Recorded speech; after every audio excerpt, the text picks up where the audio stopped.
Bismillahirrahmanirrahim.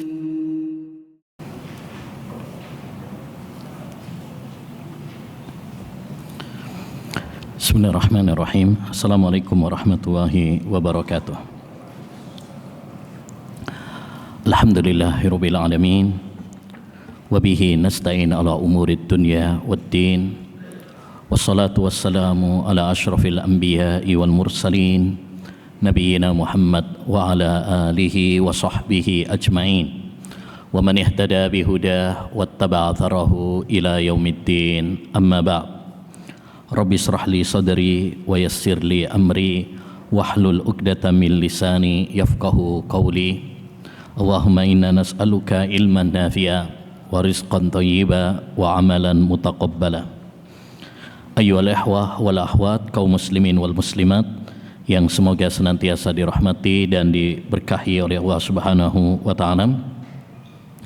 Alhamdulillah, kembali kita dipertemukan oleh Rabbuna Jalla wa Alam dalam majelis ilmu yang berbarakah untuk melanjutkan pembahasan kita pada kitab Al-Ghurar fi Mauqufil Athar, 40 athar dari sahabat Nabi Muhammad sallallahu alaihi wasallam, di mana kita telah sampai pada athar yang ke-16. Bismillahirrahmanirrahim. Athar yang ke-16, An Hudzaifah ibnil Yamani radhiyallahu anhuma, dari sahabat Hudzaifah bin Yaman, semoga Allah SWT meridhai keduanya. Ya, dikatakan keduanya radhiyallahu anhuma karena Hudzaifah, demikian juga ayahnya Yaman yang nama aslinya adalah Husail. Yaman ini laqab, nama asli beliau Husail. Ini dua-duanya adalah sahabat Nabi SAW, karena keduanya masuk Islam. Adapun ayahnya meninggal pada perang Uhud, dibunuh oleh kaum muslimin. Ya, dibunuh oleh kaum muslimin karena kita tahu bahwa dalam perang Uhud saat itu kondisi kacau, sehingga sebagian sahabat tidak bisa membedakan mana lawan dan mana kawan.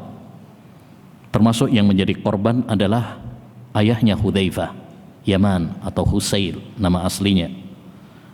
Ya, karena kemelut saat itu sehingga beliau dibunuh oleh pasukan kaum muslimin sendiri. Taib, Hudzaifah bin Yaman dikenal sebagai seorang sahabat yang memegang rahasia Rasulullah SAW. Makanya beliau dijuluki dengan sahibu sirri Rasulullah SAW, penjaga, pemegang rahasia Rasulullah SAW. Karena Rasulullah SAW, beliau terkadang menyampaikan beberapa nama orang-orang munafik,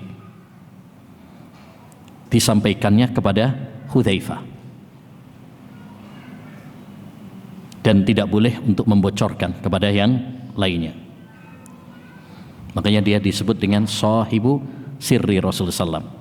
Makanya dulu Umar bin Khattab radhiyallahu an, kalau ada yang meninggal dunia, maka dia lihat Hudzaifah dulu. Hudzaifah ikut nyolati enggak ya? Kalau Hudzaifah ikut nyolati, maka Umar ikut nyolati. Kalau Hudzaifah enggak ikut nyolati, maka Umar enggak ikut nyolati. Kenapa?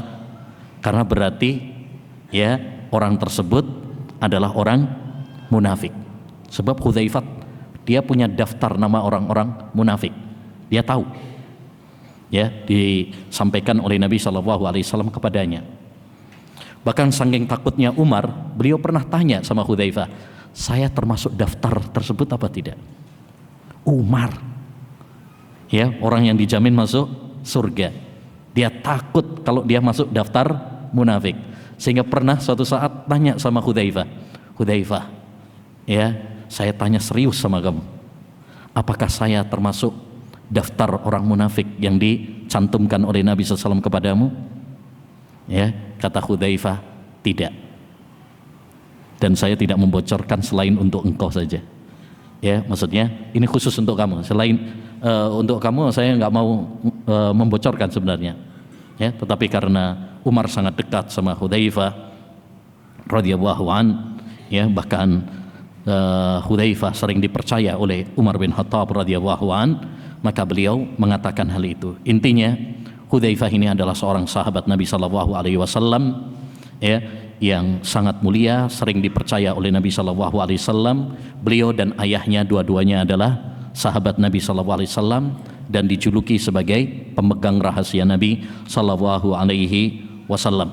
Ya, beliau juga sebagai ahlul Quran, yang sangat mengerti tentang Al-Quran, dan beliau juga termasuk sahabat yang paling mengerti tentang fitnah-fitnah yang akan datang. Karena tadi beliau sering mendengar Nabi SAW tentang fitnah-fitnah yang akan terjadi di akhir zaman. Taib, annahu qala, bahwasanya beliau mengatakan, yaitu Hudzaifah bin Yaman, la ya'tiyanna 'alan nasi zamanun, sungguh benar-benar akan datang kepada manusia suatu zaman, la yanju fihi, tidak ada seorang hamba yang dapat selamat di zaman itu, di waktu itu, illalladzi yad'u bidu'ain kadu'ail ghariq, kecuali seorang yang berdoa seperti berdoanya orang yang tenggelam. Maksudnya akan datang suatu zaman di mana fitnah-fitnah begitu dahsyat, tidak ada seorang hamba yang selamat dari fitnah di zaman itu, baik selamat dari fitnah syubhat maupun fitnah syahwat, kecuali orang yang betul-betul serius merengek kepada Allah Subhanahu wa taala, berdoa kepada Allah Subhanahu wa taala, ya, memohon kepada Allah Subhanahu wa taala supaya diselamatkan dari fitnah-fitnah. Maka athar ini ayyuhal ikhwah menunjukkan kepada kita, pertama, ya, adalah tentang dahsyatnya fitnah di akhir zaman. Ya, dahsyatnya fitnah di akhir zaman. Baik fitnah syubhat maupun fitnah syahwat. Karena fitnah dibagi oleh para ulama menjadi dua. Yang pertama adalah fitnah syubhat, kerancuan-kerancuan pemikiran, kesesatan-kesesatan yang bisa merusak akidah, merusak agama. Nabi SAW bersabda, badiru bil a'mali fitanan ka qita'il lailil mudlim, yusbihur rajulu mu'minan wa yumsi kafira. Bergegaslah kalian beramal saleh sebelum datang fitnah-fitnah yang sangat dahsyat yang diperumpamakan oleh Nabi SAW seperti, ya, ombak di lautan yang gelap. Yusbihur rajulu mu'minan, di pagi hari seorang masih beriman, sorenya udah kafir. Sorenya kafir, paginya beriman. Yabi'ur rajulu dinahu li'aradin minad dunya, seorang menjual agamanya demi secuil dunia. Ini fitnah. Fitnah apa? Syubhat. Banyak orang, ya, berubah, mengorbankan agamanya, mengorbankan akidahnya demi jabatan, demi, ya, pengikut, demi harta dan lain sebagainya. Yang kedua, ayyuhal ikhwah, fitnah yang kedua adalah fitnah syahwat. Ya, syahwat kepada dunia, baik syahwat kepada harta, baik syahwat kepada wanita, baik syahwat kepada jabatan dan tahta. Ini juga fitnah yang sangat dahsyat pada zaman kita sekarang. Ya, dan itu sudah disabdakan oleh Nabi alaihi salatu wassalam, inna likulli ummatin fitnah wa fitnatu ummatil mal. Setiap umat itu memiliki fitnah, dan fitnah umatku adalah harta. Ini tentang fitnah harta. Fitnah wanita, Nabi bersabda, ma taraktu fitnatan adarra ala ummati min fitnatin nisa'i ala rijal. Aku tidak tinggalkan sebuah fitnah yang lebih besar, lebih dahsyat, ya, daripada fitnah wanita bagi kaum pria. Begitu juga fitnah jabatan, tahta. Nabi pernah bersabda, "Ma dhi'bani ja'iani ursila ila ghanamin bi afsadalaha min hirsil mar'i 'alal mali wasyarafi lidini." Tidaklah dua serigala yang kelaparan kemudian dilepas kepada domba lebih berbahaya daripada rakusnya manusia kepada harta dan tahta. Ini juga fitnah yang sangat dahsyat. Jadi fitnah ada dua, fitnah syubhat dan fitnah syahwat. Ya, semua kerusakan di muka bumi sumbernya dua fitnah ini, baik itu fitnah syubhat maupun fitnah syahwat. Oleh karenanya hendaknya bagi kita ayyuhal ikhwah membentengi diri kita, ya, dengan yakin, dengan ilmu dan dengan sabar. Obat dari fitnah syubhat adalah ilmu yang membuahkan keyakinan, dan obat dari fitnah syahwat adalah kesabaran. Dan di antara faedah dari athar ini adalah bahwa doa adalah salah satu kunci yang menyelamatkan seorang hamba dari fitnah-fitnah. Ya, salah satu kunci yang sangat penting, yang sangat berharga di tengah dahsyatnya fitnah syahwat, fitnah syubhat adalah kita apa? Banyak berdoa kepada Allah Subhanahu wa taala. Karena doa adalah kunci semua kebaikan di dunia dan di akhirat. Sebagaimana kata Syekhul Islam Taimiyah, ad-du'a'u miftahu kulli khairin fid dunya wal akhirah. Doa itu adalah kunci semua kebaikan di dunia dan di akhirat. Makanya ikhwan, kita butuh kepada Allah Subhanahu wa taala. Ya, kita harus merasa bahwa kita ini butuh sama Allah Subhanahu wa taala. Jangan sombong kepada Allah Subhanahu wa taala. Ya, kita harus betul-betul ya terus berdoa kepada Allah Subhanahu wa taala agar menyelamatkan kita dari fitnah syubhat dan fitnah syahwat. Perbanyak doa, Allahumma ya muqallibal qulub sabbit qalbi ala dinik. Ya Allah, zat yang membolak-balik hatiku, tetapkanlah hati hamba di dalam ketaatan kepadamu. Ya, makanya Nabi SAW pernah menganjurkan kepada kita, ad-du'a'u yanfa mimma nazal wa mimma lam yanzil fa'alaikum ya ibadallahi bid-du'a. Doa itu bisa menangkal fitnah-fitnah, bala, bencana-bencana, baik sebelum terjadi supaya tidak turun, supaya tidak terjadi, dan sesudah terjadi supaya dicabut oleh Allah Subhanahu wa taala. Maka hendaknya kalian wahai hamba-hamba Allah memperbanyak doa. Makanya dulu orang-orang saleh, para sahabat, para salaf, ketika terjadi fitnah-fitnah, maka mereka sibuk dengan apa? Doa. Ada salah seorang sahabat Nabi sallallahu alaihi wasallam, Abdullah bin Amir, ketika terjadi pemberontakan kepada Utsman bin Affan, maka beliau ya memperbanyak doa. Di antara doa beliau, Allahumma kini minal fitan ma waqaita bihi ibadakas sholihin. Ya Allah, jagalah aku dari fitnah-fitnah sebagaimana engkau telah menjaga hamba-hambamu yang saleh. Dan akhirnya Allah jaga dia sehingga dia tidak ikut-ikutan memberontak kepada Utsman bin Affan. Bahkan disebutkan bahwa beliau tidak keluar kecuali hanya untuk sholat dan ketika mati.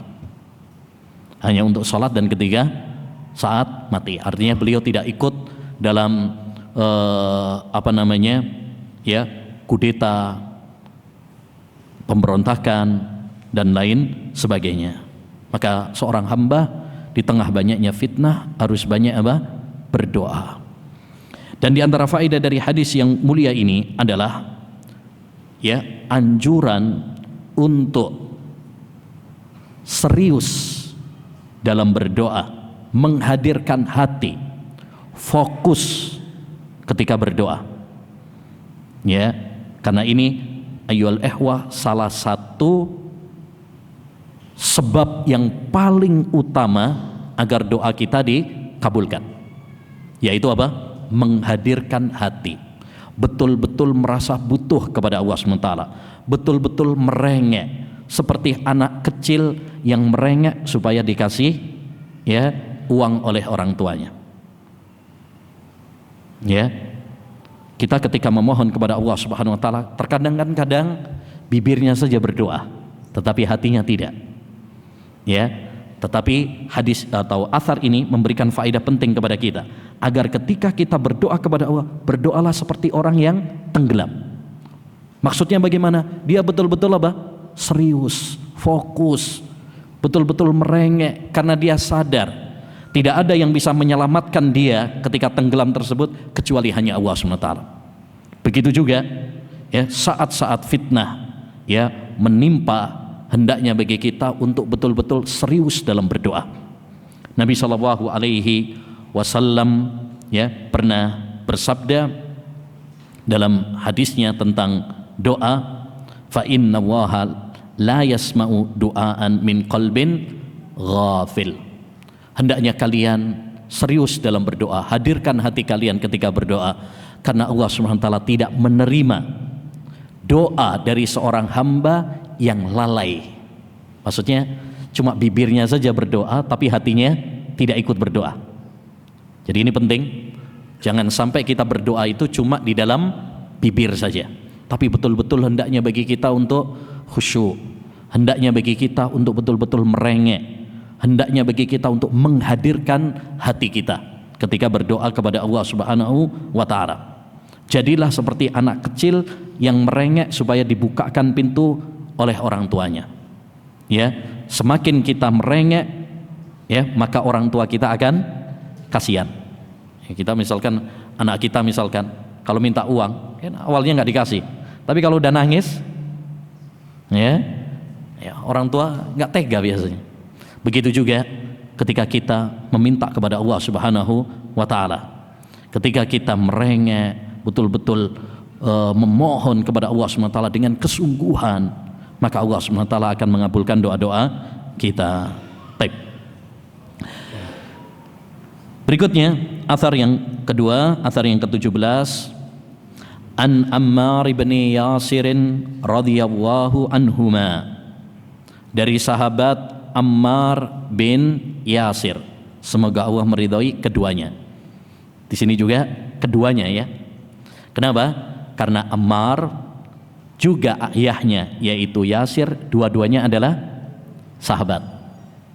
Bahkan ibunya juga adalah sahabat. Yang kita tahu mereka ini adalah termasuk orang-orang lemah yang disiksa di awal-awal dakwahnya Nabi Shallallahu Alaihi Wasallam, bersama Bilal, bersama Miqdad, bersama Khabbab ibnul Arat ya, dan sahabat-sahabat Nabi yang lemah lainnya. Kalau yang nggak lemah seperti Abu Bakar ya ada backingannya ya, kaumnya. Seperti Nabi Sallallahu Alaihi Wasallam ya, nggak ada yang berani karena ada backingannya, ada pamannya yaitu Abu Talib. Tapi Ammar bin Yasir, demikian juga ayahnya Yasir, demikian juga ibunya yaitu siapa? Sumayyah, ya, Bilal, Miqdad, demikian juga Khabbab ibnul Arat. Mereka disiksa oleh Abu Jahal. Sumayyah ibunya Ammar bin Yasir ditusuk oleh Abu Jahal hingga tembus ke farjinya dengan tombak. Ya, Ammar disiksa sampai beliau tidak sadar. Ya, tidak sadar. Khabbab ibnul Arat disetrika punggungnya. Demikian juga sahabat-sahabat Nabi yang lainnya. Ya, makanya Nabi SAW ketika melihat Ammar bin Yasir disiksa, demikian juga ayahnya, ibunya, dan Nabi saat itu belum memiliki kekuatan, nggak bisa melawan.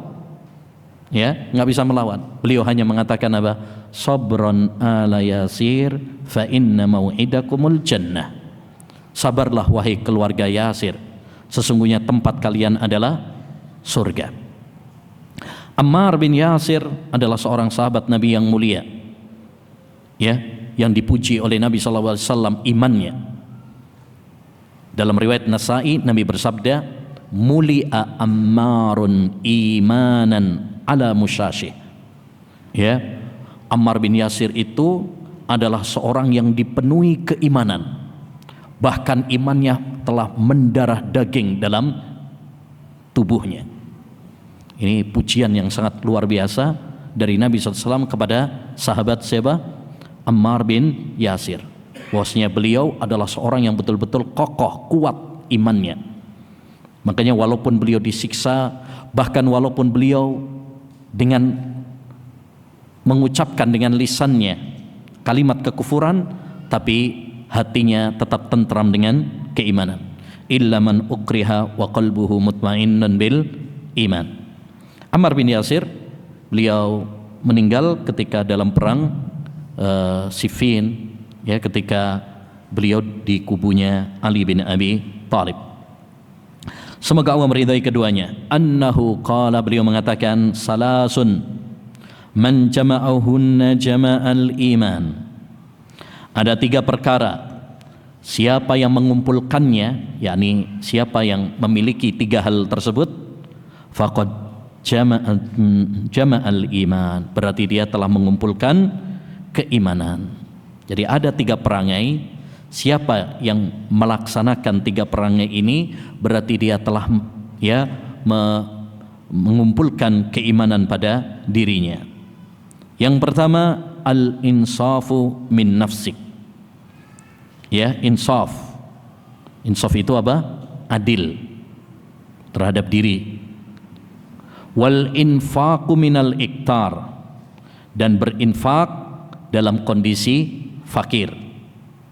Wa badlus salami lil alam, dan yang ketiga adalah menebarkan salam ke semua orang alam semesta. Taib, athar ini ayyul ikhwah menunjukkan kepada kita bahwa iman itu bercabang-cabang. Sebagaimana disebutkan oleh Nabi, al-imanu bid'un wa sab'una syu'bah. Iman itu memiliki 73 cabang lebih. Ya. Makanya Al-Imamul Baihaqi punya buku judulnya Syu'abul Iman, sekitar 20 jilid. Judulnya Syu'abul Iman, cabang-cabang keimanan. Ya, cabang-cabang keimanan.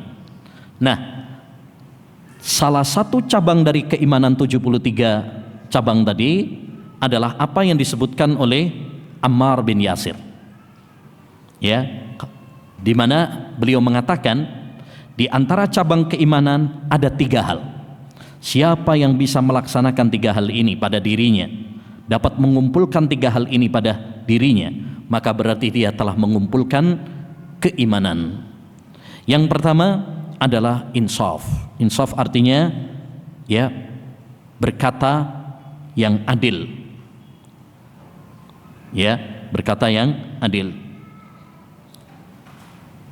Walaupun kepada orang yang kita benci, orang yang kita musuhi, tapi kita tetap mengatakan secara adil, secara insaf. Allah Subhanahu wa taala berfirman, "Wala yajrimannakum syana'anu qaumin ala alla ta'dilu, i'dilu huwa aqrabu lit taqwa." Janganlah kebencian kalian kepada suatu kaum menjadikan kalian tidak adil. Berbuat adillah kalian, karena itu lebih dekat kepada ketakwaan. Jadi walaupun kita misalkan nih sama orang kafir, orang yang memusuhi kita, tidak boleh bagi kita kemudian berbuat zalim kepada dia. Misalkan nuduh yang bukan-bukan, walaupun dia orang kafir, nggak boleh. Ya, tidak boleh. Misalkan, oh si orang kafir tersebut dia mengatakan begini-begini, padahal dia nggak mengatakan, nggak boleh. Walaupun kepada orang kafir, jangan sampai kebencian kita kepada dia menjadikan kita kemudian tidak berbuat adil. Kalau kepada orang kafir saja kita harus berbuat adil, apalagi kepada sesama muslim.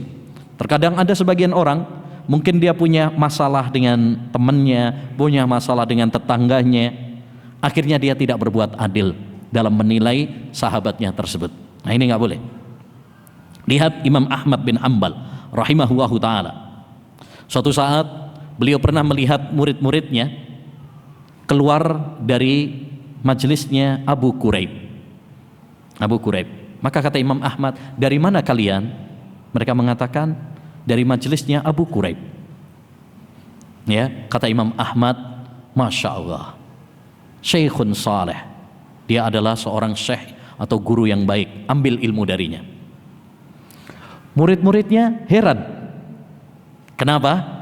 Karena Abu Quraib ini suka mencela Imam Ahmad pribadinya, menghina Imam Ahmad, mencela Imam Ahmad. Tapi Imam Ahmad tetap mengatakan apa? Syekhun soleh, ambil ilmu darinya. Kadang-kadang mungkin sekarang antara dai, antara ustadz, kadang-kadang kalau sudah ada masalah pribadi, kadang-kadang apa? Udah, ya, nggak usah belajar sama dia. Ya, dia begini dan begini. Padahal dia secara ilmu bagus, Imam Ahmad tidak, tetap ambil ilmu darinya. Terus, tapi dia suka mencelamu, wahai Imam Ahmad. Apa kata Imam Ahmad? Gimana lagi? Syekhun saleh ubtuliyabi. Dia adalah orang yang saleh, orang yang baik. Hanya saja dia suka mencela kehormatan saya. Biarin. Yang penting itu masalah saya dengan dia. Ya, dia suka mencela itu. Tapi masalah ilmu, dia adalah orang yang saleh. Lihat bagaimana keadilan, bagaimana insaf. Dan ini hanya dimiliki oleh orang-orang yang berjiwa apa? Bersih. Orang-orang yang berhati mulia. Adapun orang-orang yang hatinya kotor, maka dia tidak akan sanggup untuk melakukan insaf, adil seperti ini. Yang kedua adalah infak minal iktar. Orang yang berinfak, bersedekah, padahal kondisinya fakir miskin. Dia sendiri nggak punya, tapi dia tetap apa? Berinfak. Masya Allah, luar biasa. Ini menunjukkan bahwa keimanannya apa? Kuat. Makanya sodakoh itu kata Nabi apa? As-sodakotu burhan. Sodakoh itu adalah bukti keimanan. Ya, tidak semua orang sanggup untuk bersodakoh. Jangankan orang nggak punya uang atau miskin. Kadang orang yang duitnya banyak saja belum tentu dia apa? Sodakoh. Karena sodakoh itu butuh keimanan. Sodakoh itu butuh keberanian. Terkadang setan membisikkan dengan kata-kata, ya, yang bikin dia down, yang bikin dia kemudian nggak jadi untuk bersodakoh. Makanya butuh keberanian, butuh keimanan. Apalagi kalau kondisinya apa? Pas-pasan. Subhanallah. Ya, kalau kita lihat kehidupan Nabi SAW dan para istrinya, beliau dan para istrinya bukan orang-orang yang kaya, ya, bukan orang yang kaya. Suatu saat pernah diriwayatkan dalam riwayat Bukhari Muslim, ada seorang wanita pengemis datang ke rumah Rasulullah SAW, rumahnya Aisyah, membawa dua putrinya. Ya, membawa dua putrinya. Jadi minta sesuatu karena sudah berapa hari dia nggak makan. Aisyah pun mencari ke rumahnya, apakah ada sesuatu yang bisa dia bagikan, bisa disodakohkan. Subhanallah, ternyata setelah keliling rumahnya, dan rumahnya kecil, ya, ternyata nggak ada, kecuali hanya sebutir kurma. Itu pun dikasihkan oleh Aisyah kepada wanita tersebut. Karena cuma sebutir kurma, sedangkan yang ada adalah dia membawa dua putri, maka yang dia lakukan adalah membelah jadi dua, dibagikan untuk dua putrinya, sedangkan dia sendiri tidak makan. Masya Allah, ini lihat bagaimana pengorbanan seorang ibu. Dia rela tidak makan demi siapa? Anaknya. Ya, yang menakjubkan di sini, lihat kondisi Aisyah, rumah terbaik, rumahnya Rasulullah SAW. Ya, beliau nggak ada apa-apa yang bisa untuk disedekahkan, tapi itu tidak mengerem beliau untuk bersedekah. Ya, walaupun yang ada hanya sebutir kurma, itu yang dikasihkan. Luar biasa. Ya, terkadang kita, aduh, saya juga lagi butuh ini. Tapi inilah ikhwan, makanya tadi infak, sedekah itu membutuhkan apa? Keimanan, membutuhkan keberanian. Ya, karena harus melawan hawa nafsu, harus melawan setan. Tapi yang ketiga, termasuk keimanan juga adalah wabadlus salami lil alam. Ya, menyebarkan salam. Ya, menyebarkan salam, dan banyak hadis-hadis Nabi SAW yang menganjurkan kepada kita untuk mengucapkan apa? salam dan menyebarkannya. Bahkan ketika Nabi SAW awal hijrah ke Madinah, di antara ucapan beliau yang beliau sampaikan kepada para sahabat adalah ayyuhan nas afsus salam wa at'imut ta'am wa sallu bil laili wan nasu niyam tadkhulul jannata bisalam. Wahai sekalian manusia, sebarkan salam, berilah makanan kepada para fakir miskin, salatlah di malam hari, niscaya kalian akan masuk surga dengan selamat. Ya, beliau juga pernah bersabda, innal mu'mina idza laqiyal mu'mina fasallama alaihi wa akhadha biyadihi tanasarat khatayahu kama yatanasaru waraqus syajar. Seorang mukmin apabila bertemu dengan mukmin yang lain, lalu dia mengucapkan salam dan berjabat tangan, maka akan rontok dosa-dosanya sebagaimana daun-daun rontok dari pohonnya. Dan masih banyak lagi ya keutamaan-keutamaan apa? Salam. Ya, ini perlu kita praktekkan karena di dalam salam terdapat doa ya yang merupakan tanda cinta. Dan di dalam salam juga akan menjadikan kita saling apa? Mencintai, saling mengasihi antara satu dengan yang lainnya. Baik. Demikian ayolah ikhwah, insyaallah taala nanti kita lanjutkan lagi setelah salat. Wassallallahu wasallam ala nabiyyina Muhammad wa ala alihi wa sahbihi ajmain. Assalamualaikum warahmatullahi wabarakatuh. Bismillahirrahmanirrahim. Alhamdulillah wassalatu wassalamu ala Rasulillah wala haula wala quwata illa billah, amma ba'd. Tadi sudah kita sampaikan perkataan sahabat Ammar bin Yasir tentang 3 hal. Jika 3 hal ini ada pada seseorang, berarti terkumpul pada dirinya keimanan, insaf, infak tatkala miskin, dan menyebarkan salam. Taib. Di sini ada satu faedah menarik. Kenapa beliau mengumpulkan 3 hal ini dan mengatakan bahwa 3 hal ini adalah termasuk cabang keimanan? Karena iman itu ya dalam 3 hal, dengan 3 hal, dengan hati, dengan lisan, dan dengan anggota badan. Maka insaf ini adalah untuk amalan hati, infak ini untuk amalan anggota badan, dan menyebarkan salam ini untuk amalan lisan. Hal ini sama seperti sabda Nabi SAW ketika beliau mengatakan iman itu memiliki 73 cabang. Yang paling tinggi la ilaha illallah, ini lisan.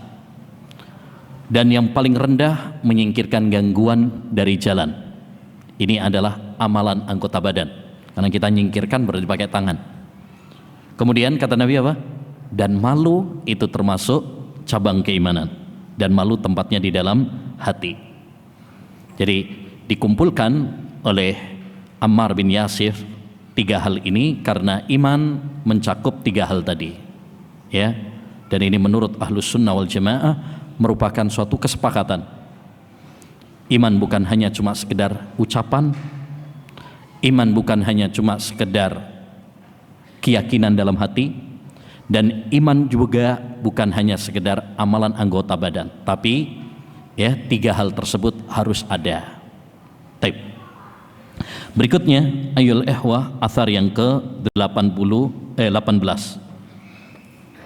An Abi Darda radhiyallahu anhu, dari sahabat Abu Darda, semoga Allah SWT meridhoinya. Sahabat Abu Darda ini adalah salah satu sahabat Ansar yang dikenal dengan kunyahnya Abu Darda. Bahkan mungkin jarang di antara kita yang tahu nama aslinya. Ada sebagian sahabat itu lebih dikenal dengan kunyah, ada yang lebih dikenal dengan namanya ya, dan beliau termasuk yang lebih dikenal dengan kunyahnya. Adapun nama asli beliau adalah Uwaimir. Nama asli beliau adalah Uwaimir. Itu Umar tapi dikecilkan, jadinya Uwaimir. Umar kecil, jadinya Uwaimir. Taib. Uwaimir bin Zaid. Taib itu nama asli dari Abu Darda, dan beliau adalah seorang sahabat yang ikut perang Badar, perang Uhud. Bahkan di perang Uhud beliau luar biasa melindungi Nabi Shallallahu Alaihi Wasallam. Ya, demikian juga para sahabat Nabi yang lain ya. Tapi di antara yang sangat luar biasa melindungi Nabi SAW adalah sahabat Abu Darda. Dan beliau dikenal seorang yang sangat ahli ibadah. Ya, ahli ibadah, puasa, sholat malam, baca Quran. Sampai-sampai pernah ditegur oleh sahabat Nabi yang lain yang dipersaudarakan oleh Nabi SAW. Siapa? Salman Al-Farisi. Jadi Salman Al-Farisi dulu disaudarakan dengan Abu Darda. Suatu saat Salman Al-Farisi datang ke rumah Abu Darda dan melihat istrinya Ummu Darda kusut. Ya, kusut. Kenapa? Dia curhat. Abu Darda nggak selera sama istrinya. Dia ibadah terus, nggak pernah peduli dengan keluarganya. Dia hanya fokus ibadah saja. Akhirnya, ya, ketika mau sholat malam ditegur, nggak usah sholat malam dulu, nanti aja. Ya, ketika mau puasa ditegur oleh Salman Al-Farisi, nggak usah puasa hari ini. Ya, kemudian Salman Al-Farisi mengatakan, wahai Abu Darda, inna li ahlika lahaqqa, keluargamu punya hak. Wa inna li badanika lahaqqa, badanmu punya hak. Wa li rabbika haqqa, Rabbmu juga punya hak. Fa'ati kulladhi haqqin haqqah, maka berikan masing-masing apa? Haknya. Jangan cuma ibadah terus kemudian melalaikan badanmu, melalaikan keluargamu. Sampailah berita itu kepada Nabi SAW. Kemudian Nabi mengatakan, sodaqah Salman. Salman apa? Betul. Tapi setidaknya ini menunjukkan kepada kita bahwasanya Abu Darda adalah seorang sahabat yang luar biasa. Ya, semangatnya dalam apa? Ibadah. Ya, luar biasa. Dan beliau adalah seorang yang sangat berhati mulia, terutama kepada kaum muslimin, terutama lagi kepada sahabat-sahabatnya. Sampai beliau pernah mengatakan, ya, sebelum saya tidur saya selalu mendoakan 70 sahabat saya. Saya sebut nama mereka satu persatu. Ya, setiap kali mau tidur beliau mendoakan 70 sahabatnya, disebut namanya satu persatu. Jadi dia punya daftar nama sahabat-sahabatnya yang didoakan. Masya Allah. Ya, ini menunjukkan betapa mulianya hati sahabat Abu Darda radhiyallahu an. Dan beliau ayyuhal ihwah digelari dengan Hakimul Ummah. Hakimul Ummah, seorang yang sangat bijaksana di kalangan umat ini, karena banyak kata-kata mutiara yang berisi hikmah yang beliau keluarkan. Ya, jadi istilahnya kan ada sebagian sahabat itu, masya Allah, ucapannya itu adalah mutiara-mutiara hikmah. Nah, di antaranya adalah Abu Darda. Ucapan-ucapannya adalah berisi mutiara-mutiara hikmah. Makanya beliau dijuluki dengan Hakimul Ummah. Ya, seorang yang sangat hakim, orang yang sangat bijaksana kata-katanya. Di antara kata-kata bijak dari Abu Darda, dan ini adalah kalimat yang sangat agung yang perlu kita renungkan bersama ikhwan. Beliau pernah mengatakan, hal yang paling aku takutkan besok pada hari kiamat, tatkala aku dihisab oleh Allah Subhanahu wa taala, kemudian Allah Subhanahu wa taala mengatakan kepadaku, ya Uwaimir, nama beliau adalah Uwaimir, ya Uwaimir, alimta fahal amilta, Ya, hal yang paling aku takutkan besok pada hari kiamat saat aku dihisab, lalu Allah Subhanahu wa taala mengatakan kepadaku, wahai Uwaimir, kamu punya ilmu, tapi sudahkah kamu mengamalkannya? Ya, insyaallah ini kalimat yang sangat bijak dari sahabat Abu Darda radhiyallahu an, dan itu introspeksi bagi kita semuanya. Kita sudah punya ilmu, tapi sudahkah kita mengamalkannya? Karena banyak di antara kita punya ilmu, ya, sering ikut hadir kajian, sering baca buku, tapi pertanyaannya adalah sudahkah kita mengamalkannya? Karena ilmu bukan cuma sekedar teori, tapi ilmu adalah yang bermanfaat, yang membuahkan amal, yang membuahkan ketakwaan. Semoga Allah SWT meridhoinya. Annahu qala, bahwasanya beliau mengatakan, laula salasun salahan nasu, kalau bukan karena 3 perkara maka niscaya manusia akan baik-baik aja keadaannya. Suhun muta, sifat bahil, kikir yang ditaati.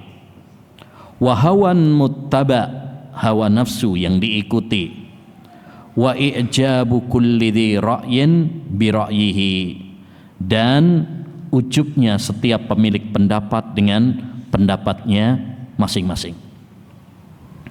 Athar ini menunjukkan kepada kita, ayyul ihwah, bahwa kerusakan itu pasti ada sebabnya, dan kita penting untuk mengetahui sebab-sebab kerusakan sebagai introspeksi diri kita.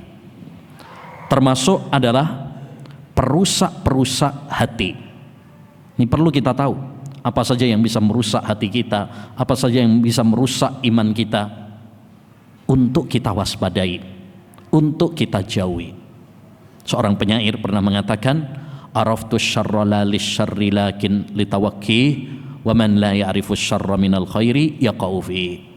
Ya, aku mengenal kejelekan bukan untuk kulakukan, tetapi untuk kewaspadaan. Siapa yang tidak mengetahui kejelekan, bisa saja dia melakukannya tanpa dia sadar. Makanya kita perlu untuk mengetahui kejelekan-kejelekan, ya, kita tahu tentang syirik, kita tahu tentang bid'ah, kita tahu tentang dosa-dosa, bukan untuk kita lakukan, tapi tujuannya adalah agar kita bisa mewaspadainya. Makanya orang tidak sempurna pengetahuannya tentang tauhid kecuali dia mengetahui lawannya, yaitu syirik. Seorang tidak mungkin mengetahui tentang sunnah sampai dia mengetahui lawannya, yaitu bid'ah. Seorang tidak mengetahui tentang, ya, ketaatan sampai dia mengetahui lawannya juga, yaitu kemaksiatan. Demikian seterusnya. Ya, karena dengan mengetahui lawannya maka segalanya akan jelas. Az-ziddu yudhirul husna az-ziddu wa bidhiddihi tatabayyanul asya'u. Dengan mengetahui lawannya maka perkara itu akan menjadi jelas. Makanya Allah menjadikan semuanya ada lawannya. Ada siang, ada malam. Ada manis, ada pahit. Ya, ada hitam, ada putih. Demikian seterusnya. Ya, baik. Di dalam athar ini beliau menjelaskan 3 virus yang menyebabkan rusaknya hati, yang menyebabkan rusaknya iman, yang harus kita waspadai bagi setiap muslim dan muslimah. Apa 3 penyakit tersebut? Penyakit yang pertama adalah penyakit as-suh. Suh itu adalah pelit, bakhil. Dan pelit bukan cuma soal pelit dari harta. Jangan dikira yang namanya pelit itu orang nggak mau ngasih duit saja, tidak. Ya, orang pelit itu adalah yang pelit dari kebaikan, padahal dia mampu melakukannya. Itu namanya pelit. Walaupun itu bukan soal harta. Apa buktinya atau dalilnya yang menunjukkan bahwasanya pelit itu bukan mesti soal harta saja? Hadis Nabi SAW, al-bahilu man dzukirtu indahu walam yusalli alayya. Orang yang bakhil, orang yang pelit adalah orang yang disebut nama saya tapi dia enggak bersolawat. Apakah soal uang? Tidak. Artinya apa? dia mampu untuk bersolawat, ya gampang, solawat itu amalan yang mudah, tapi dia nggak mau bersolawat, itu namanya pelit juga. Orang punya ilmu, tapi nggak mau mengajarkannya, ya kalau dia mau berdakwah atau mau kajian, wani piro dulu, berani berapa dulu, pasang tarif dulu, misalkan. Ya, ini berarti orang yang pelit. Orang yang pelit. Orang yang dermawan itu apa? Dia akan dermawan, termasuk dengan ilmunya. Dan menarik, Imam Ibnul Qayyim rahimahullahu taala dalam kitabnya Madarijus Salikin, ketika beliau menyebutkan tentang macam-macam dermawan, salah satunya justru yang paling tinggi adalah dermawan dalam masalah ilmu. Beliau berdalil salah satunya ketika Nabi sallallahu alaihi wasallam ditanya tentang air laut najis atau tidak, kata Nabi sallallahu alaihi wasallam, huwa tahuru ma'uhu al-hillu maitatuhu. Air laut itu suci airnya dan halal bangkainya. Padahal Nabi nggak ditanya tentang bangkainya. Tapi inilah kedermawanan Nabi. Beliau cuma ditanya tentang airnya suci atau tidak, tapi beliau menambahi dengan jawaban yang tidak ditanyakan, tapi ini menunjukkan kemurahan dan kedermawanan Nabi SAW dalam masalah apa? Ilmu. Jadi maksudnya pelit itu bukan soal uang saja. Ya, ini yang jadi pelit itu dari semua kebaikan. Orang yang punya mampu melakukan suatu amal kebaikan dan dia tidak melakukannya, maka itu namanya pelit. Ya, bisa dengan harta. Mungkin dia punya uang tapi nggak mau dipakai untuk bersedekah, nggak mau dipakai infak, ya bahkan mungkin keluarganya sendiri nggak dia nafkahi, ini namanya pelit, ini kebangetan, ya. Atau seperti tadi, dia punya ilmu tapi dia tidak ya menyebarkannya, maka itu namanya pelit juga. Dia punya jabatan, ya dia bisa membantu orang tapi dia nggak mau bantu dengan jabatannya, maka itu namanya pelit juga, ya. Allah Subhanahu wa taala berfirman, "Famay yuqassuha nafsihi", ya, barang siapa yang dijaga oleh Allah Subhanahu wa taala dari penyakit suh, dari penyakit bakhil, maka berarti dia telah dijaga oleh Allah Subhanahu wa taala dari ya keburukan. Tapi yang kedua, virus yang sangat berbahaya bagi iman, bagi hati, bagi akhlak adalah wahawan muttaba, mengikuti hawa nafsu. Mengikuti hawa nafsu. Dan kita tahu yang namanya hawa nafsu seringkali mengajak kepada maksiat, dosa. Innan nafsala ammaratum bisu. Sesungguhnya hawa nafsu manusia itu seringkali mengajak kepada maksiat dan dosa. Makanya kita harus berjihad melawan hawa nafsu kita. Wa amma man khafa maqama rabbih wa nahan nafsa 'anil hawa fa innal jannata hiyal ma'wa. Adapun orang-orang yang takut kepada Allah dan dia mengerem hawa nafsunya, melawan hawa nafsunya, maka surga adalah tempat kembalinya. Makanya ayyul ikhwah, jihad yang paling utama, terutama pada hari ini, zaman ini, di mana godaan-godaan maksiat, godaan-godaan syahwat sangat besar, jihad yang paling utama adalah jihad melawan hawa nafsu kita, ya, untuk meninggalkan maksiat dan dosa. Nabi bersabda, al-mujahidu man jahada hawahu fi dzatillah. Orang yang mujahid yang sesungguhnya, jihad yang sesungguhnya adalah orang yang melawan hawa nafsunya dalam ketaatan kepada Allah SWT. Tidak semua yang diinginkan oleh hawa nafsu kita turuti. Ya, hawa nafsu kita menginginkan maksiat, jangan dituruti. Jangan menjadi apa? Budak-budak hawa nafsu kita. Tapi ya, setir hawa nafsu kita agar dia tunduk kepada ketaatan kepada Allah Subhanahu wa taala. Jangan kita yang disetir oleh hawa nafsu, tapi kita yang harus mampu menundukkan hawa nafsu kita. Ya. Justru kita yang harus bisa menundukkan, jangan malah disetir oleh hawa nafsu kita. Jangan. Ya. Dalam sebuah athar, ya, sebuah ucapan para ulama rahimahumullah taala disebutkan oleh Ibnu Abbas, ya, la yadhkurwahul hawa fi kitabihi illa dhamma. Allah tidak menyebut hawa nafsu di dalam Al-Qur'an kecuali mencelanya. Dan ini butuh perjuangan. Ya, butuh perjuangan. Ya. An-nafsu katifli syabba ala khubbir raba'i wa in tuftimhu yang fatim. Hawa nafsu itu seperti anak kecil. Awalnya susah untuk disapih, tapi lama-kelamaan kalau kita berjuang maka akan bisa untuk menyapih anak kecil. Kita kalau punya bayi awalnya susah untuk nyapih anak kecil itu, susah. Begitu juga melawan hawa nafsu itu susah.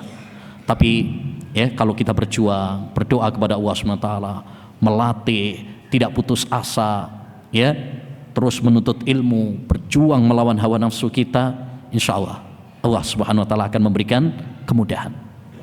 Walladzina jahadu fina lanahdiyannahum subulana. Orang-orang yang berjuang melawan hawa nafsunya, maka kami akan memberikan hidayah. Ya, akan dipermudah oleh Allah SWT. Terutama kalau dia sudah kecanduan.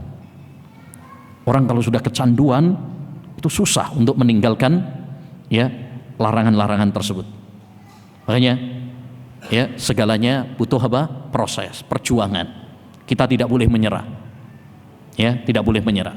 Terus kita harus berjuang, berlari, merangkak, ya, menuju Allah Subhanahu wa taala. Fafirru ila Allah. Berlarilah menuju Allah Subhanahu wa taala. Yang ketiga di antara perusak iman, perusak akhlak, perusak hati juga adalah ujub. Itu seorang yang ujub itu bangga dengan idenya, bangga dengan pendapatnya, sombong. Dia merasa bahwa pendapatnya adalah pendapat yang benar, pasti benar, yang harus diikuti oleh semua orang. Merasa bahwa dirinya adalah orang yang paling cerdas, yang nggak mungkin pernah salah. Ya, siapapun yang mengkritiknya, siapapun yang membantahnya, maka dialah yang salah. Nah, ini seakan-akan dirinya adalah orang yang maksum. Ini berbahaya. Ujub terhadap kecerdasan, ujub terhadap ilmu, ujub terhadap hartanya, ujub terhadap pengikutnya. Ini membinasakan. Hati-hati, ya, hati-hati dengan penyakit ujub ini. Bakar bin Abdullah Al-Muzani rahimahullahu ta'ala pernah mengatakan, orang dia melakukan dosa tapi menyesal jauh lebih baik daripada orang yang melakukan ibadah tapi ujub. Ya, ini perkataan yang sangat dalam ini dari para ulama. Orang melakukan dosa tapi dia menyesal, istighfar, ya, merendah di hadapan Allah Subhanahu wa taala, jauh lebih baik ketimbang dia melakukan ibadah tapi ujub dengan amalnya. Maka hati-hati dari penyakit ujub, ya. Berikutnya yang ke-19, an Abi Mas'udin Al-Ansari Al-Badri radhiyallahu anhu annahu qala, dari sahabat Abu Mas'ud Al-Ansari Al-Badri. Perhatikan, Abu Mas'ud ini sahabat, berbeda dengan Ibnu Mas'ud. Sebagian ada yang menyamakannya, bahkan kadang menyalahkan. Tertulis Abu Mas'ud dan ini adalah keliru. Yang benar adalah Ibnu Mas'ud. Ini salah cetak, ini bukan salah cetak, kamu aja yang nggak tahu. Jadi kadang kita itu tergesa-gesa menyalahkan padahal sebenarnya ya bukan salah, tapi kitanya yang nggak tahu. Jadi beda antara Abu Mas'ud sama Ibnu Mas'ud. Kalau Ibnu Mas'ud itu nama aslinya Abdullah bin Mas'ud, dan dia orang muhajirin, Abdullah bin Mas'ud. Kalau Abu Mas'ud ini Ansori, Dia dari sahabat Ansar. Dia dari sahabat Ansar. Nama aslinya Uqbah bin Amr Al-Ansari. Al-Badri. Al-Ansari nisbah kepada Ansar ya. Kalau Al-Badri nisbah kepada Badar. Nah, apakah beliau ikut perang Badar? Ada perselisihan di kalangan para ulama. Jumhur ulama mengatakan beliau tidak ikut perang Badar. Tetapi beliau dinisbatkan kepada Al-Badri karena beliau pernah singgah di Badar. Pernah tinggal di Badar, makanya beliau disebut dengan Al-Badri. Tapi beliau tidak ikut perang Badar. Tapi sebagian ulama, diantaranya adalah Imam Bukhari dan Muslim, mengatakan bahwa beliau termasuk sahabat yang ikut perang Badar. Jadi ini ada perselisihan di kalangan para ulama. Jumhur ulama mengatakan beliau tidak ikut perang Badar. Dan itu pendapat yang lebih kuat insyaallah ta'ala. Taib. Dan beliau setelah beliau ini ikhwan aslinya adalah orang Baitul Maqdis, orang Palestina, datang ke Madinah, kemudian dia masuk Islam, ya, masuk Islam dan baik Islamnya, banyak meriwayatkan hadis juga. Kemudian beliau tinggal di Madinah sampai terbunuhnya Utsman bin Affan. Setelah terbunuhnya Utsman, maka beliau kembali ke Syam lagi, ke kampung halaman asli, kembali ke Syam, ke Baitul Maqdis, sampai meninggal dunia di sana. Ya, karena beliau tidak ikut-ikutan fitnah. Karena setelah terbunuhnya Utsman bin Affan, ini banyak terjadi peperangan ya. Terjadi perang Jamal, perang Siffin, maka beliau uzlah, istilahnya menghindar dari apa? Fitnah, ya, balik kampung. Taib. Qala, beliau mengatakan, alaikum bitaqwallah wa luzumi jama'ati Muhammadin sallallahu alaihi wasallam. Wajib bagi kalian bertakwa kepada Allah Subhanahu wa taala dan membersamai jamaah Muhammad sallallahu alaihi wasallam. Fa inna Allaha lan yajma'a jama'ata Muhammadin ala dhalalah. Karena ya Allah Subhanahu wa taala tidak akan mengumpulkan jamaah Muhammad di atas kesesatan. Wa inna dinallahi wahid. Agama Allah itu satu. Wa iyyakum wattalawwuna fi dinillah. Hati-hati kalian dari talawun, sikap berubah-ubah, pelin-pelan dalam beragama, enggak konsisten. Wa alaikum bitaqwa, hendaknya kalian bertakwa kepada Allah Subhanahu wa taala. Wasbiru, dan sabarlah kalian, hatta yastariha barrun wa yustaraha min fajir. Bersabarlah kalian sampai orang baik dapat beristirahat dari ujian dunia dan alam dapat beristirahat dari kejahatan orang-orang yang fajir. Maksudnya hendaknya kalian taat kepada para pemimpin, ya, walaupun pemimpin tersebut adalah pemimpin yang zalim, sabar, jangan memberontak, jangan kudeta, sampai Allah SWT istirahatkan para pemimpin-pemimpin yang zalim tersebut. Taib. Athar ini ayyul ikhwah memberikan kepada kita banyak pelajaran penting ya. Di antaranya yang pertama adalah wasiat takwa, dan ini wasiat Allah Subhanahu wa taala, wasiat Rasulullah dan wasiat para ulama ussalaf dahulu. Walaqad wassayna alladziina utul kitaba min qablikum wa iyyakum anittaqullah. Kami wasiatkan kepada umat-umat sebelum kalian dan kepada kalian juga, yaitu agar kalian bertakwa kepada Allah SWT. Demikian juga wasiat Nabi Muhammad SAW. Bahkan dalam setiap khutbahnya, khutbatul hajah, Nabi selalu mendahului apa? Ya ayyuhalladzina amanuttaqullah, ya ayyuhan nasuttaqu rabbakum. Ya, membacakan ayat-ayat perintah untuk apa?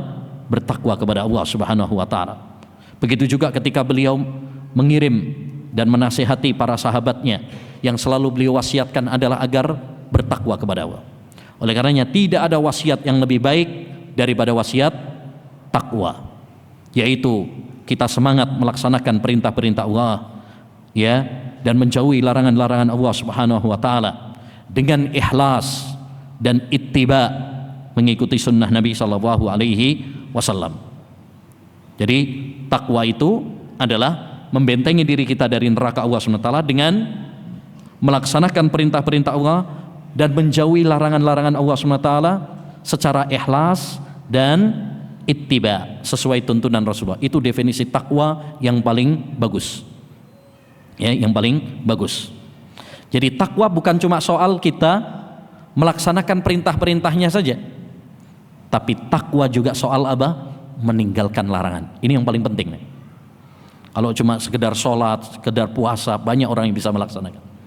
Tapi yang paling berat itu adalah meninggalkan larangan. Karena dia harus berjuang melawan apa? Hawa nafsunya. Taib. Yang kedua, di antara faedah penting dari athar ini adalah anjuran untuk berpegang kepada jamaah. Makanya beliau tadi mengatakan waluzumi jamaati Muhammadin sallallahu alaihi wasallam. Dan jamaah terbagi menjadi dua. Jamaah fil adyan wa jamaah fil abdan. Persatuan dari sisi agama, maksudnya ya, persatuan dari sisi agama, yakni kita bersatu di atas kebenaran, di atas Quran, di atas hadis, di atas pemahaman para sahabat Nabi Shallallahu Alaihi Wasallam. Walaupun kita sedikit, bahkan walaupun kita seorang diri, kalau kita berpegang teguh dengan Quran, dengan hadis, maka itu namanya apa? Jamaah. Makanya kata sahabat Abdullah bin Mas'ud, al-jama'atu ma wafaqal haq wa in kunta wahdak. Jamaah itu adalah tatkala kamu sesuai dengan kebenaran walaupun kamu hanya sendirian. Ya, walaupun mungkin dianggap aneh, nyeleneh, selama kita berpegang kepada kebenaran, Quran, hadis, maka itu namanya al-jamaah. Al-jamaah, bukan Islam jamaah ya, al-jamaah. Yang kedua, jamaah fil abdan, jamaah dari sisi badan. Yang dimaksud yaitu jamaah fil abdan, yaitu kita bergabung atau taat kepada para pemimpin yang sah. Ya, jangan membelot, jangan membangkang, jangan memisahkan diri dari mereka, kudeta, memberontak. Tidak. Wa'tasimu bihablillahi jami'an wa la tafarraqu. Bersatulah kalian dengan tali Allah dan jangan berpecah belah. Dan ini makna yang kedua ini sepertinya yang sangat ditekankan oleh sahabat Abu Mas'ud, karena beliau ya hidup setelah kekhalifahan Utsman bin Affan, itu banyak apa? Fitnah, peperangan, ya, sehingga banyak orang terracuni oleh virus Khawarij, ya, yang membangkang kepada para pemimpin, ya, memberontak, kudeta kepada para pemimpin. Makanya beliau mengingatkan, jangan kalian memberontak, ya, sabarlah sampai Allah Subhanahu wa taala istirahatkan ya orang-orang yang baik dan juga orang-orang yang rusak. Taib. Dan di antara faedah juga dari athar ini, ayyuhal ikhwah, adalah larangan dari sikap pelin-pelan, nggak konsisten. Sekarang A, besok B. Sekarang tahu, besok tempe. Ya, beragama ganti-ganti, berubah-ubah. Ya, kemarin misalkan kenceng, semua agama, ya, kemarin kenceng, agama satu-satunya yang diridhai oleh Allah SWT hanyalah Islam. Tapi besok berubah lagi, semua agama sama, semua agama baik. Ya, nah ini berarti apa? Tidak konsisten. Ya, tidak konsisten. Makanya beliau tadi menekankan juga kepada kita, dinallahi wahid. Agama Allah itu apa? Satu, yaitu agama Islam. Inna dina indallahil Islam. Agama yang diridhai oleh Allah itu hanyalah Islam. Bahkan siapa yang mencari agama selain Islam tidak diterima oleh Allah SWT. Ini kita harus konsisten, karena ini agama, ini akidah. Jangan pelin-pelan. Ya, jangan pelin-pelan. Sekarang kencang bahwa selain agama Islam, ya, Yahudi, Nasrani, kafir, besok lembek lagi, muji orang-orang Nasrani, ya, dan mengakui agama mereka juga baik, mengajarkan cinta, kasih sayang dan lain sebagainya, maka ini adalah ya sikap yang pelin-pelan. Dan pelin-pelan menunjukkan bahwa ya orang tersebut tidak bisa dijadikan sebagai rujukan dalam agama. Ya, dan ini penting, ayyuhal ihwa. Ya, banyak orang sekarang itu pelin-pelan dalam beragama. Seorang harus konsisten, harus istiqamah. Taib. Dan di antara hal yang sangat penting untuk diperhatikan supaya kita tidak pelin-pelan, hindari debat kusir, terutama di media sosial. Demikian juga di antara hal yang sangat penting supaya kita tidak pelin-pelan adalah hindari berteman dengan orang-orang yang menyimpang. Karena banyak orang pelin-pelan, kenapa? Karena dia menjaga perasaan orang-orang yang menyimpang tadi. Lambat laun akhirnya apa? Berubah agamanya. Makanya ya Islam menganjurkan kepada kita selektiflah dalam apa? Berteman. Dan hindari juga debat-debat yang tidak perlu. Dan di antara faedah dari hadis dari athar yang mulia ini tadi, yaitu anjuran bagi kita, perintah kepada kita untuk apa? Taat kepada para pemimpin dan bersabar. Bersabar. Dan ini wasiat yang sangat penting dalam Quran, dalam hadis. Ya, sering ditekankan oleh Nabi. Bahkan ini wasiat perpisahannya Nabi ya. Dalam wasiat perpisahan Nabi menekankan, hendaknya kalian taat kepada para pemimpin sekalipun pemimpin tersebut budak. Padahal budak nggak boleh jadi pemimpin. Ya, kita dilarang untuk memberontak para pemimpin, kudeta pada para pemimpin.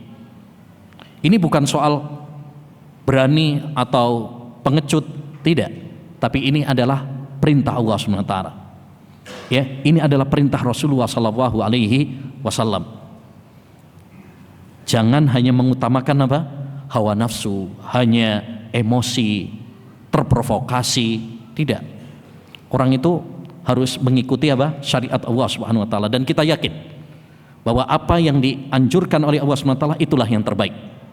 Dan ketika kita tidak mengikuti syariat Allah Subhanahu wa taala, maka akan menimbulkan kerusakan-kerusakan.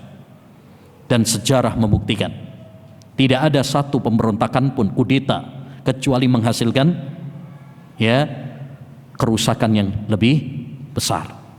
Sebagaimana disebutkan oleh Syekhul Islam Taimiyah, tidak ada satu kudeta pun, pemberontakan pun yang terjadi kecuali menimbulkan kerusakan yang lebih besar. Ya, oleh karenanya syariat Islam melarang kita dari kudeta, pemberontak. Kita harus sabar.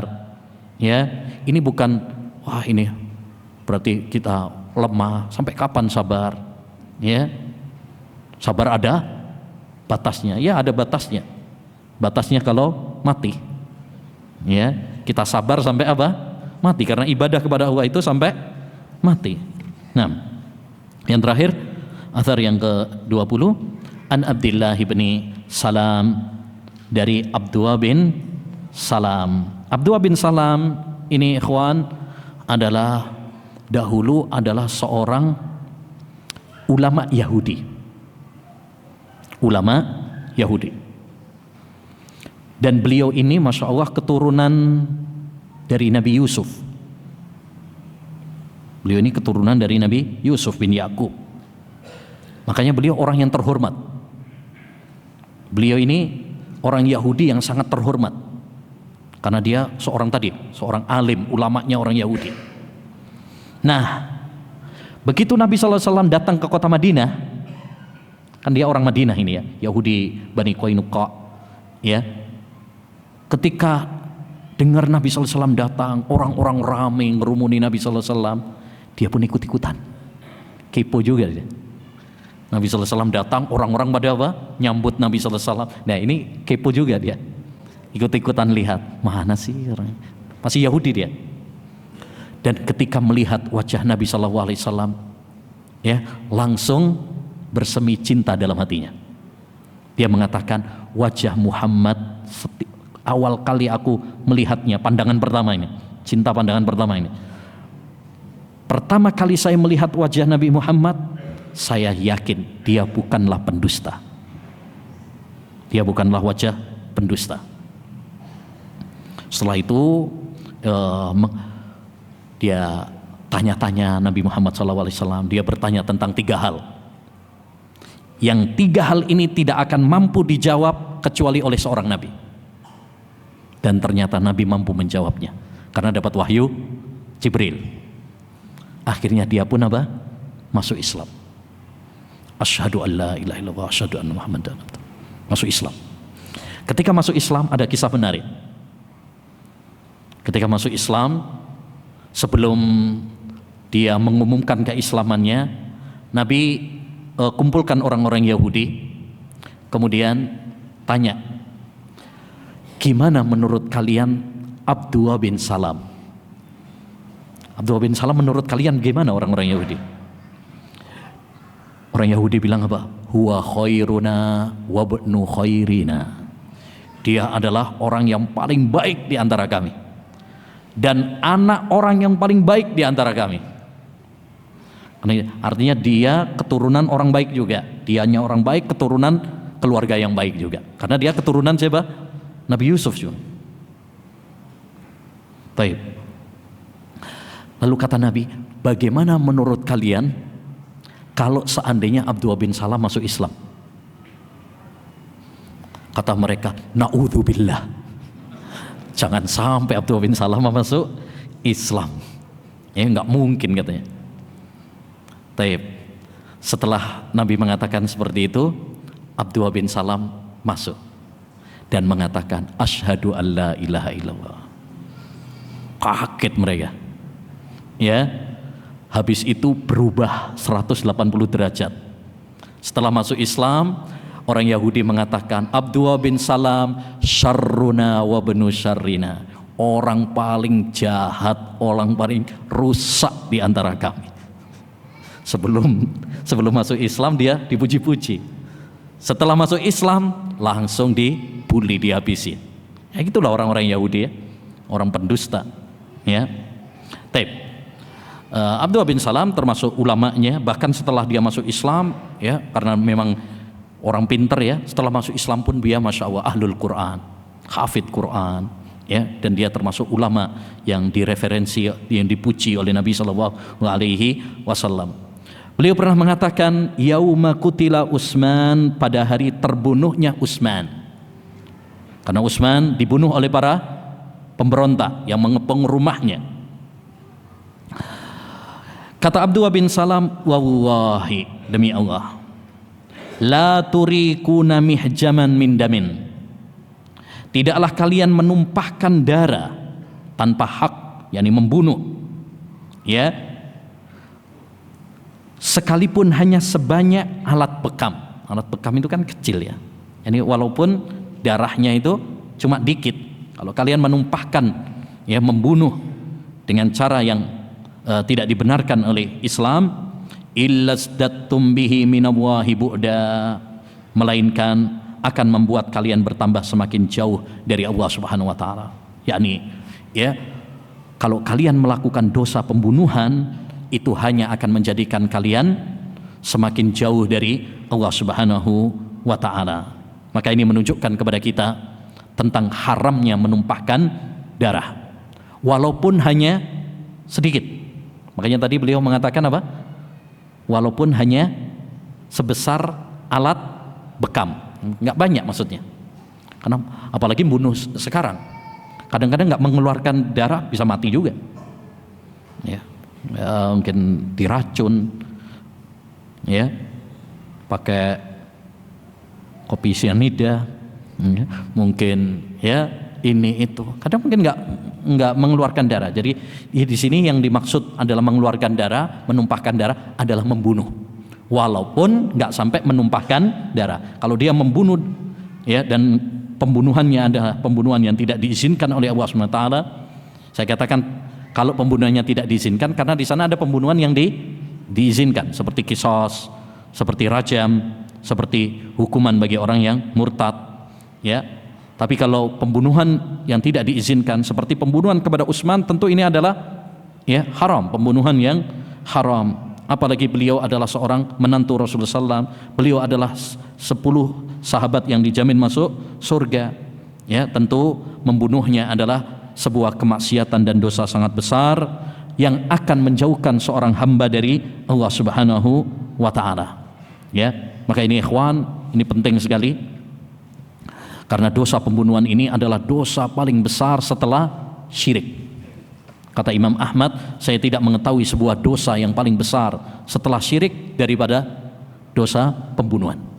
Nabi bersabda, la zawalud dunya wa ma fiha ahwanu inda Allah min qatli muslimin bi ghairi haq. Hancurnya dunia beserta isinya lebih ringan di sisi Allah Subhanahu wa taala daripada terbunuhnya nyawa seorang muslim tanpa alasan yang benar. Bahkan dalam riwayat Al-Hakim dalam Mustadrak disahihkan oleh Syekhul Albani bahwa besok pada hari kiamat orang yang dibunuh itu nanti akan membawa tengkorak kepalanya sendiri dan kepala pembunuhnya, sedangkan lehernya bersimbah darah. Kemudian dia mengadu kepada Allah Subhanahu wa taala, Rabbi sal hadza lima qatal. Ya Allah, tanyakan sama orang ini, kenapa dia dahulu membunuh saya? Apa alasannya? Karena banyak orang sekarang itu dibunuh tapi nggak jelas alasannya kenapa dia dibunuh. Ya. Ada orang bunuh hanya gara-gara nagih hutang. Ya, harusnya dia yang dibunuh.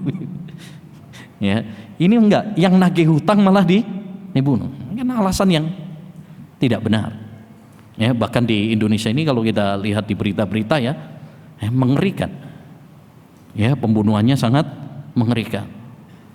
Kadang ada yang dibakar, ada yang dipotong-potong, ada yang disemen. Bahkan yang lebih mengerikan lagi, kadang-kadang mereka itu adalah orang yang memiliki hubungan spesial. Seorang anak bunuh bapaknya, bapak bunuh anaknya, suami bunuh istri, istri bunuh suami. Ya, kadang belum suami istri, pacar juga sudah dibunuh. Naudzubillah. Belum lagi yang aborsi. Aborsi itu pembunuhan juga. Ya, dan akan dimintai pertanggungjawaban di hadapan Allah Subhanahu wa taala. Dosa besar. Jadi ini penting. Ya, jangan sampai kita meninggal dunia dalam keadaan kita melakukan pembunuhan. Ya, karena ini dosa yang sangat mengerikan. Ancamannya sangat keras. Sampai-sampai dalam surat An-Nisa Allah mengatakan wa may yaqtul mu'minan muta'ammidan fajaza'uhu jahannamu khalidan fiha wa ghadiba Allahu alaihi wa la'anahu wa a'adda lahu adzaban alim. Siapa yang membunuh seorang mukmin dengan sengaja, maka Allah Subhanahu wa taala akan melaknatnya, murka kepadanya dan memasukkan dia ke neraka dengan lama. Ya, bukan berarti kemudian kekal selama-lamanya ya.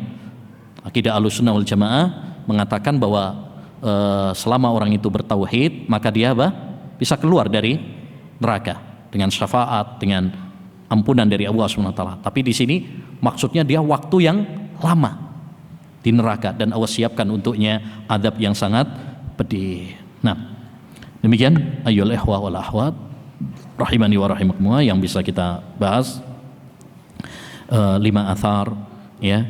Mudah-mudahan apa yang telah kita pelajari bermanfaat bagi kita semuanya. Amin ya rabbal alamin. Baik.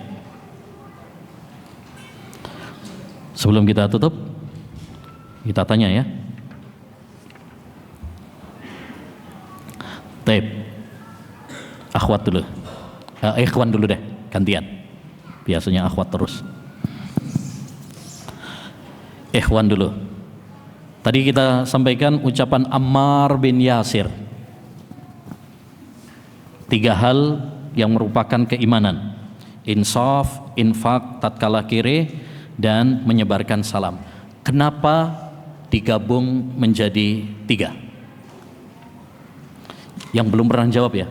Sudah pernah jawab belum? Belum, taib, ahsan.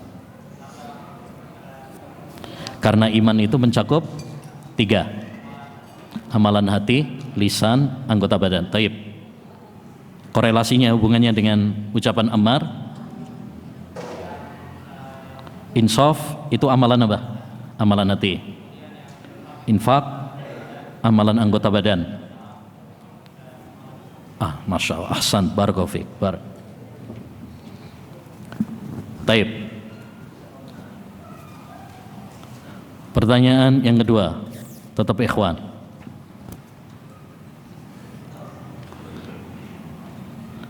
Tadi kita sampaikan jamaah ada dua macam.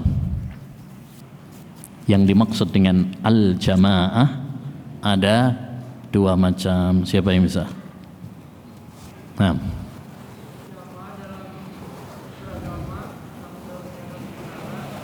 walaupun bersatu sesuai dengan kebenaran, walaupun hanya sendirian. Taib.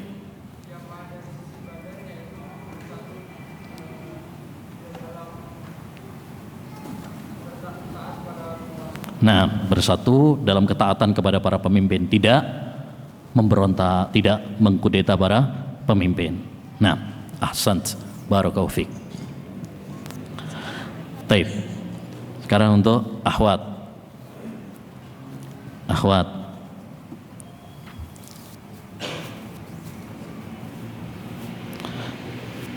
Sebutkan sahabat-sahabat Nabi yang disiksa di awal Islam. Siapa saja mereka dan apa siksaannya? Bismillah. Ammar bin Yasir. Nah. Bilal bin Robah. Nah, terus Yasirnya. Bapaknya Yasirnya. Bapaknya Ammar. Nah, Yasir. Ibunya juga. Ibunya Sumayyah. Terus siapa lagi?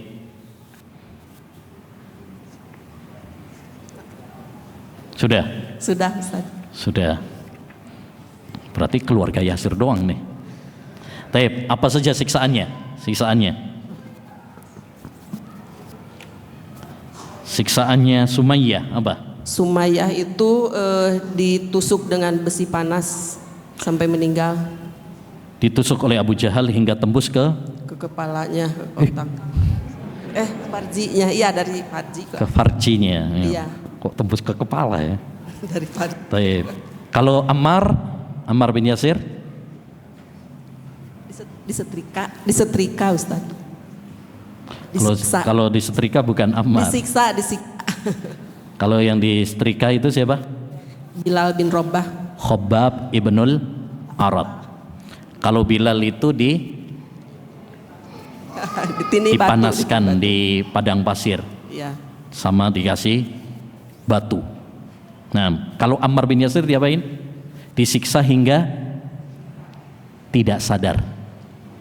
Ya, tidak sadar. Taib, ahsan, barakallahu fiik. Taib. Tadi kita sampaikan. Taib, satu lagi untuk akhwat.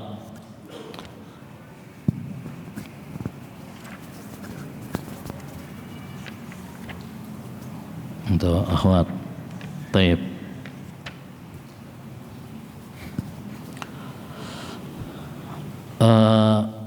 Apa faedah dari ucapan Hudzaifah ibnul Yaman? Akan datang suatu zaman pada manusia tidak ada yang selamat kecuali orang yang berdoa seperti doanya orang yang tenggelam. Kita sampaikan tadi ada 3 faedah. Apa saja?